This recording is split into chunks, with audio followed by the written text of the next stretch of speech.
$80 no free bread. How many can afford? Ndo patri kuti nyika iri kukanganiswa. Zvairi kukanganiswa ndiani ari kukanganisa? Ndimuna akagwa apana umwe handisi. Ndinokumbirawo murunzwa here. Ndinokumbirisawo muzoseneta. Ndinokumbirawo kuti pese paunoenda you must be an ambassador vachamisa. Murunzwa? An ambassador vachamisa ndeyekuti uchasangana navanhu vezanu nevamwe vachiti kazoimbasa munhu kana akadzingwa. Murunzwa? Musavatsamwira vanhu ivavo. Vatore madini muvadzidzise kuti hakuna munhu akazombotonge nyika muAfrica muno chero muZimbabwe usina kumbonzwaro. Handisi? Ndo mbironzero dzokuti President Chamisa achadini? Achachoka.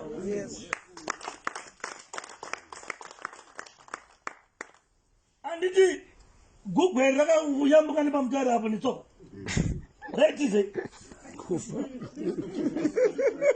Right is it? In power! Right in power! That's what I as long as you're holding, just President. And this, there's nothing to get cash.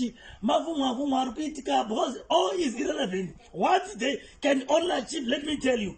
Have a house. Neshima Rijashi Blachi Bonja, she said 7.5 million. Never Singama MPA. What else? Chimachi. Chimachi. Can they come to you and say, vote for us by force? Can they take a Supreme Court judgment and say, here's the judgment, go and vote for Tukusanuku? Can they do that? That is nonsense. It's in here.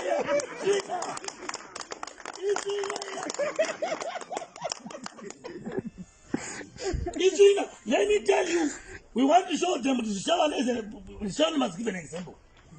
Next meeting at Chaita, and we try and beef up some people to why I'm saying this is like teachers and this and this.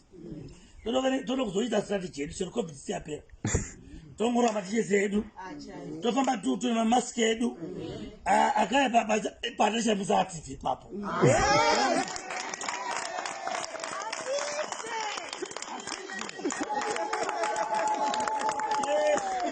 It's not going to be a political procession, kind of demonstration. Saying of somebody tenga bands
kote kumalawi yakasaita nyaya yachamisa naamnanga pakuti president yakaitika judgment yeSupreme Court is not reasonable. We can't follow that. In other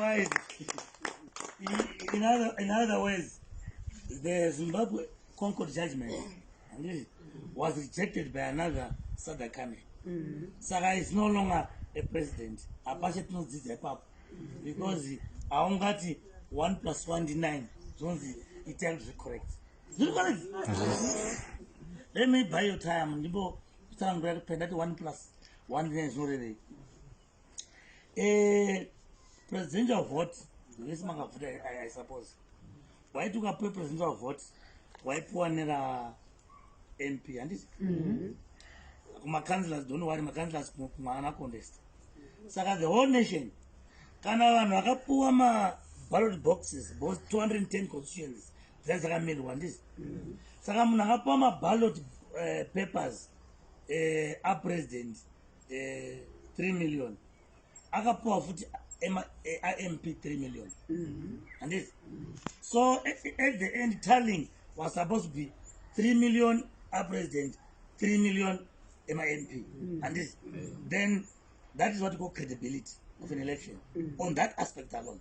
So that was let's forget about the V11 and this.